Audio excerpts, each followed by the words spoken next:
Hello बच्चा लोग। तो आज हमारे इस मैथमेटिक्स मैजिक चैनल पे आप सभी का स्वागत है। और आज के इस वीडियो में हम थ्योरम्स पढ़ने जा रहे हैं, जो कि हमने पिछले लेक्चर में कुछ थ्योरम्स कराए थे और उसी के आगे के थ्योरम्स पर हम कंटिन्यू कर रहे हैं। तो देखिए, सबसे पहला थ्योरम है हमारा, for any set ABCD prove that A cross B intersection C cross D is equals to A intersection C cross B intersection D। तो देखिए, तो सबसे पहले वही करना है हमें जो हमने पिछले लेक्चर्स में किया था अभी तक। क्या करना है, अगर हमें दो सेट को इक्वल प्रूफ करना होता है तो एक सेट दूसरे का सबसेट होना चाहिए और दूसरा पहले का सबसेट होना चाहिए। तो वही चीज़ हम प्रूफ करेंगे। किसी सेट को दूसरे का सबसेट बनाने के लिए हम क्या करते हैं, अगर हम कोई एलिमेंट लें और वो हम पहले का सबसेट बना दें, कोई एलिमेंट लें जो कि हमारा पहले का एलिमेंट है, पहले सेट का एलिमेंट है, और हम उसे शो कर दें कि वो दूसरे सेट का भी एलिमेंट है, तो ये चीज़ प्रूफ हो जाती है कि A जो है वो B के अंदर आता है। मीन्स B जो है वो A को कंटेन करता है। ठीक है, तो इसी तरीके से हमें प्रूफ करना है आज का ये जो थ्योरम है, इसी को हम इस तरीके से हम इस थ्योरम को प्रूफ करने जा रहे हैं।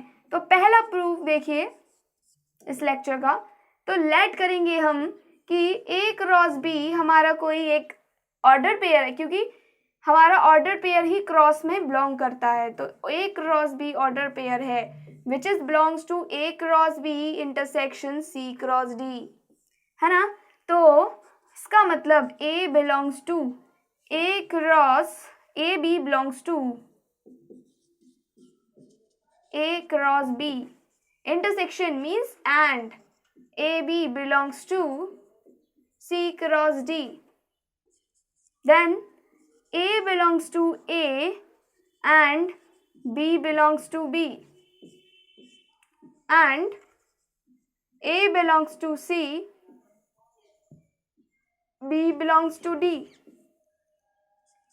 हम क्या कर सकते हैं, हम A वाले टर्म्स एक तरफ ले लें और B वाले एक तरफ। A बिलोंग कर रहा है A से एंड एसोसिएटिव लॉ लगा दिया, इसको हम इधर ले आते हैं। A बिलोंग कर रहा है C से एंड B बिलोंग कर रहा है B से एंड B बिलोंग कर रहा है D से। तो हम इसे लिख सकते हैं कि A बिलोंग करेगा A इंटरसेक्शन C को एंड B बिलोंग करेगा B इंटरसेक्शन D को। तो A कॉमा B बिलोंग कर गया किससे, A intersection C cross B intersection D को। ठीक है, तो हम इधर से लिख सकते हैं क्या, कि जो A क्रॉस B है इंटरसेक्शन C क्रॉस D, वो सबसेट हो गया A intersection C cross B intersection D का, और ये पहला हमारा प्रूफ हो गया।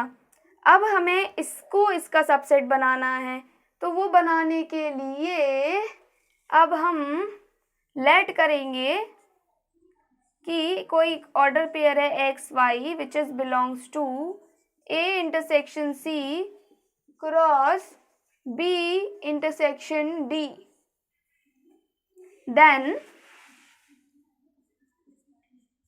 देन हम ये लिख सकते हैं कि x जो है belongs to A intersection C and y belongs to B intersection D। x belongs to A and x belongs to C and इसे भी हम ओपन करके लिख लें, y belongs to B and y belongs to D, है ना। Open करके लिख लिया हम लोगों ने। अब हम क्या करें बताओ, क्या कर सकते हैं, हम x को इधर ले जाएं, क्योंकि हमें बनाना क्या है, ध्यान से देखो, बनाना क्या है, हमें ये बनाना है कि जो A क्रॉस C, हमें A क्रॉस C है यहाँ पर, लेकिन बनाना है हमें A क्रॉस B। तो उसके लिए x जो होना चाहिए x और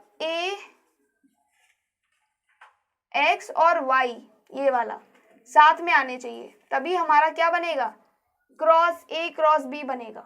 ठीक है, and x belongs to C and y belongs to D। अब देखिए हमारा क्रॉस आसानी से बन जाएगा। तो x y belongs to A cross B and x y belongs to C cross T. ठीक है, तो इसका मतलब कि जो एक्स वाई है वो बिलोंग करेंगे A cross B intersection C cross D से। इट मीन्स कि जो हमारा ये वाला था, हम इसका एलिमेंट लेके चले थे और ये हमें इसका एलिमेंट मिल गया। इट मीन्स जो ए इंटरसेक्शन सी है क्रॉस बी इंटरसेक्शन डी है वो सबसेट हो जाएगा A cross B intersection C cross D का। ठीक है, तो बाय फर्स्ट एंड सेकेंड हम ये कह सकते हैं कि ये दोनों आपस में इक्वल हो जाएंगे। ये पहला कंडीशन हो गई और ये वाली दूसरी कंडीशन। तो हम लिख सकते हैं कि ये दोनों इक्वल हो जाएंगे। ठीक है, तो ये थ्योरम हमारा प्रूफ हो गया है। तो ये हमारा नेक्स्ट थ्योरम है। देखिए, A cross B complement union C complement is equals to A cross B intersection A cross C. हमें इस दोनों को इक्वल प्रूफ करना है। तो अब सबसे पहले कुछ फॉर्मूलेज हैं उन पर ध्यान दीजिएगा।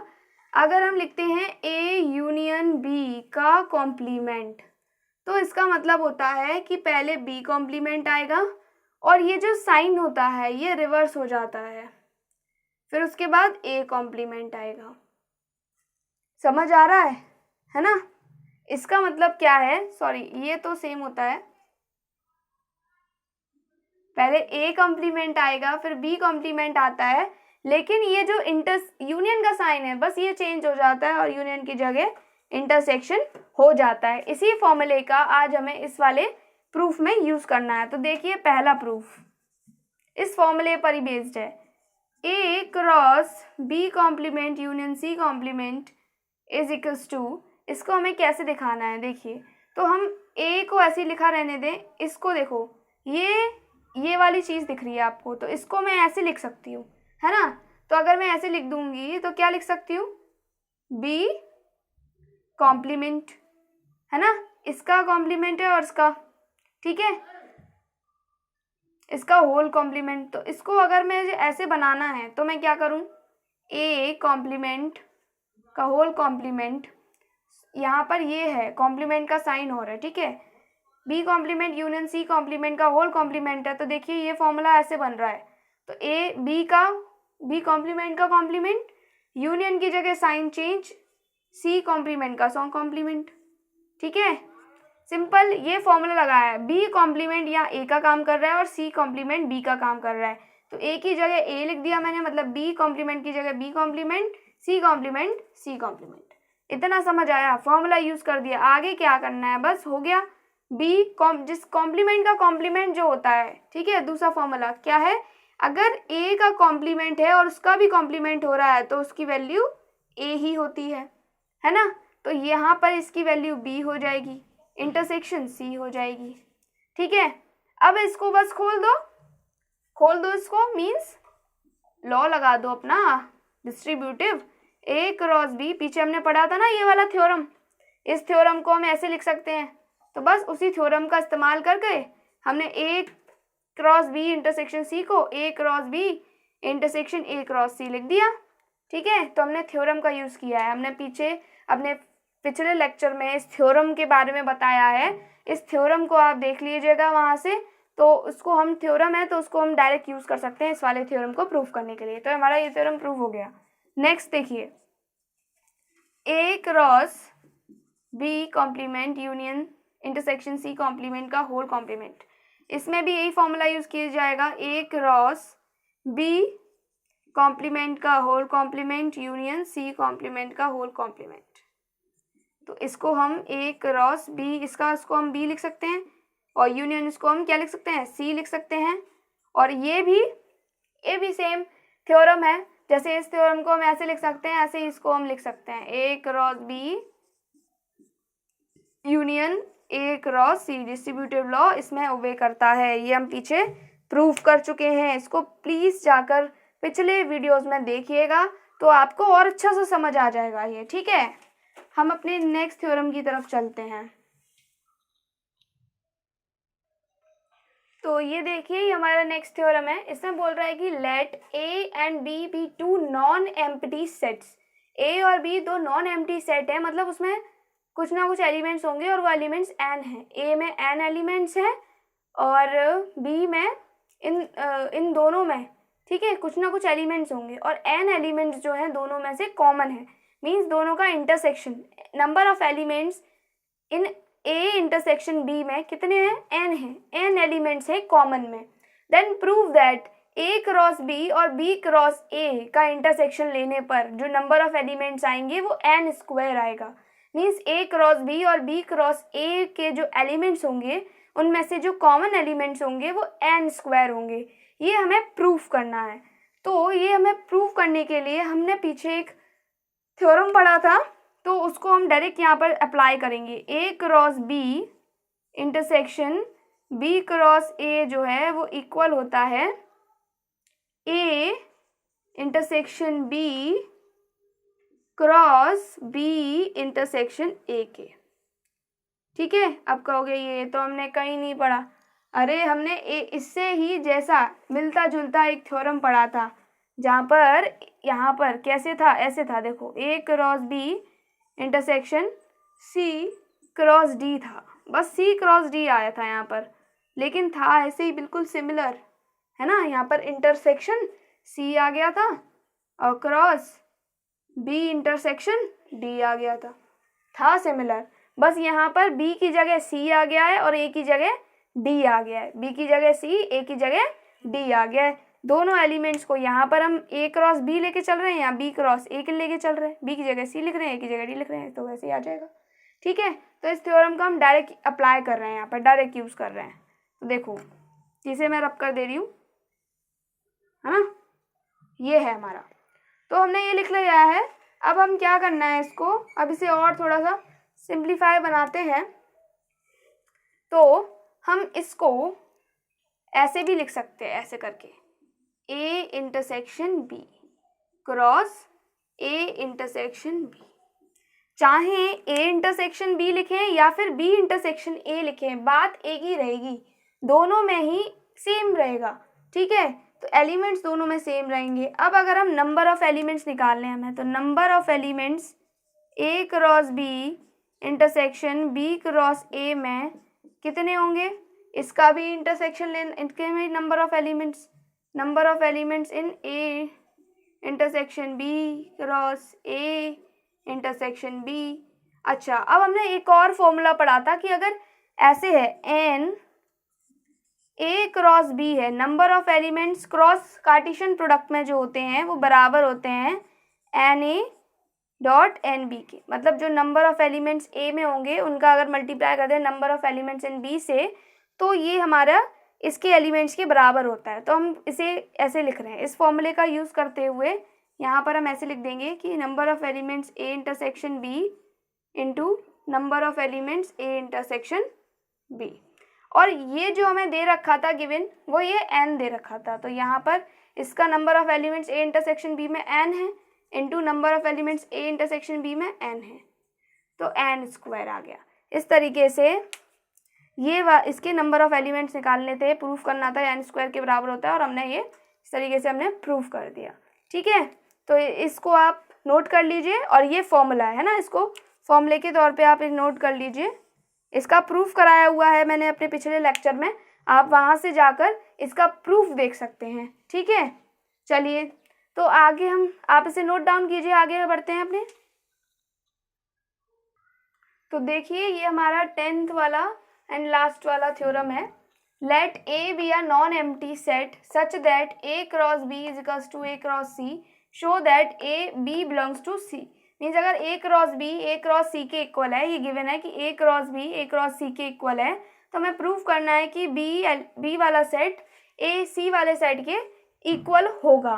तो हम लेट करके चलेंगे कि कोई एलिमेंट है बी जो कि बिलोंग कर रहा है किससे, बी से, है ना, तो वो सी से भी बिलोंग करेगा, ऐसे प्रूफ कर देंगे। फिर कोई एलिमेंट सी से बिलोंग कर रहा है तो बी से भी बिलोंग करेगा, उल्टा एंड सीधा, तो वो दोनों एक दूसरे के सबसेट बन जाएंगे तो दोनों इक्वल हो जाएंगे। तो देखो बी बिलोंग कर रहा है बी से, ठीक है, तो ए कॉमा बी बिलोंग करेगा ए क्रॉस बी से for any element of A belongs to A के लिए। अगर ए कोई एलिमेंट है जो कि ए से बिलोंग कर रहा है तो ए कॉमा बी ए क्रॉस बी से बिलोंग करेगा, है ना।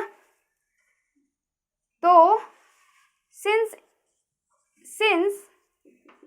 ए क्रॉस बी ए क्रॉस सी के इक्वल है तो ए क्रॉस बी की जगह ए क्रॉस सी लिख दें, तो यहाँ से बी जो है वो ऑल्सो बिलोंग्स टू सी, है ना। तो बी सी से बिलोंग कर गया, देयरफॉर हम लिख सकते हैं कि B is a subset of C. Similarly let C belongs to capital C, है ना, देन फॉर एनी एलिमेंट